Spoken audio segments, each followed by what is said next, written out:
Paglaom, pagpamatay, aksidente, politika, pag-usbaw sa ekonomiya o kalampusan mao'y milangkob sa mga balita nga dili nato malimtan sa miaging tuig. Atong balikan ang mga istoryang atong nasaksihan ni adtong 2015. Usa sa mga mihatag og paglaom sa mga Pilipino ni adtong miaging tuig mao ang pagbisita ni Pope Francis dinhi sa Pilipinas, partikular ang Tacloban City, aron hupayon ang mga survivors sa bagyong Yolanda ni adtong Enero 17. Desde Roma, esta catástrofe. When I saw from Rome that catastrophe, Sentí que tenía que estar aquí. I felt that I had to be here.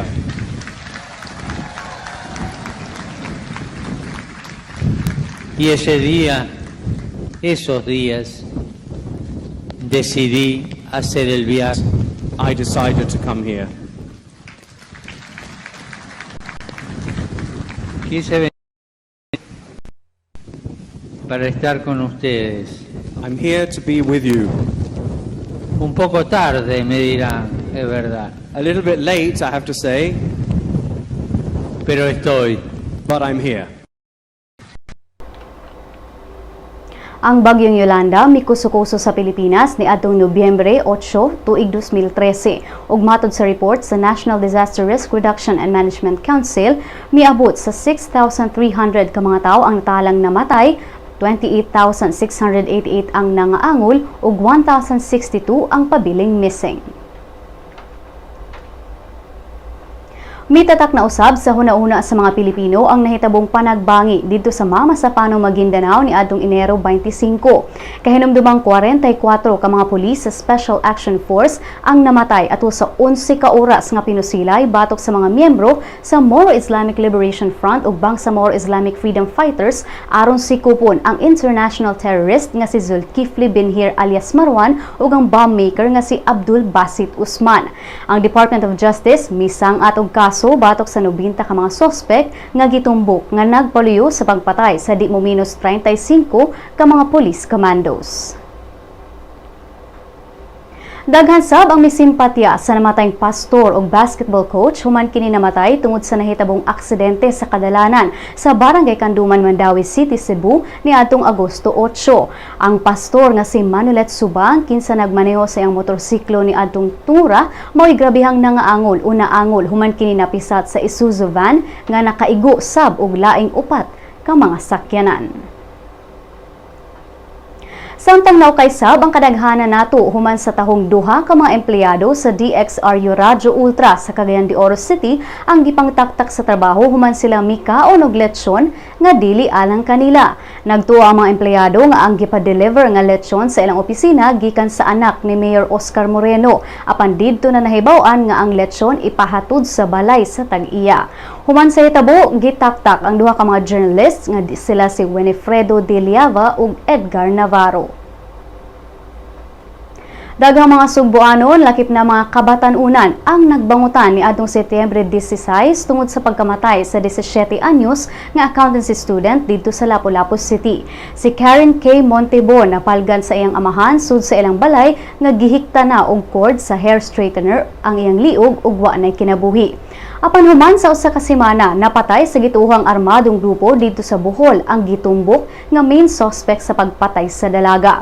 Human mapatay ang suspect, ang mga investigador mideklarar og case closed. Samtang naukay sab ang syudad sa Sugbo human sa pinusilay nga nahitabo sa usa ka restaurant ni atong Oktubre 21. Patay sa hitabo ang duha ka mga Chinese diplomats samtang samdan ang Consul General human sila pusila sa laing Chinese national ato sa usa ka birthday celebration. Ang mga suspect giturn over sa mga otoridad sa Beijing, China tungod sa ilang diplomatic immunity ug didto na sila ipaubos og legal nga proseso kabahin sa nahitabo. Samtang pipila ka mga Sugboanon ang midugok sa duha ka mga bagong kinadakuang shopping malls dinhi sa Sugbo, ang Robinsons Galleria Cebu ug SM Seaside City Cebu. Ang duha ka mga dagong tindahan nagsilbing bag-ong laaganan sa mga Sugboanon tungod sa gitanyag niini sama sa dining choices, international clothes line ug products ug sa disenyo niini. Ug kung politika ang istoryahan, siguradong daghan sab ang misunod sa Duterte serye. Sa sayong bahin ni adtong miaging tuig, si Davao City Mayor Rodrigo Duterte daan ang mipahibaw sa tibuok Pilipinas nga dili siya interesado ug wa siya plano nga modagan sa pagkapresidente sa nasod. Kaya dumang trending pa ang hashtag Duterte serye ato sa last day of filing alang sa certificates of candidacy human giatngan sa tanan ang pagtunga ni Duterte sa COMELEC Manila. Apan wa kini niadto og tuaras sa iyang balay. Apan niadtong Nobyembre 20 ang mayor opisyal nga gideklarang standard bearer sa Partido Demokratiko Pilipino Lakas ng Bayan aron modagan pagka-presidente sa nasod. Usasab sa mga di malimtang hitabo ni adtong miaging tuig mao ang pagkakumbikto ni US Marine Lance Corporal Joseph Scott Pemberton human siya masayring siya ang mipatay sa transgender woman nga si Jennifer Laude.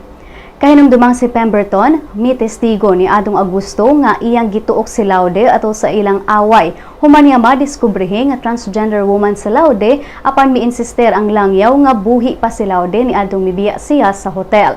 Apan base sa forensic lab result nga si Pemberton mi-flush sa kasilyas samtang ang ulo ni Laude gitunlod sa bowl sa maong kasilyas.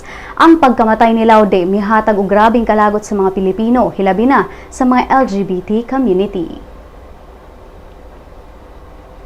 Og ang dili malimtang kampyonato sa Pilipinas ni adtong miaging tuig mao ang kontrobersyal nga pagkadaog ni Pia Alonzo Wurtzbach sa Miss Universe 2015 ni adtong Desyembre 20 sa Las Vegas.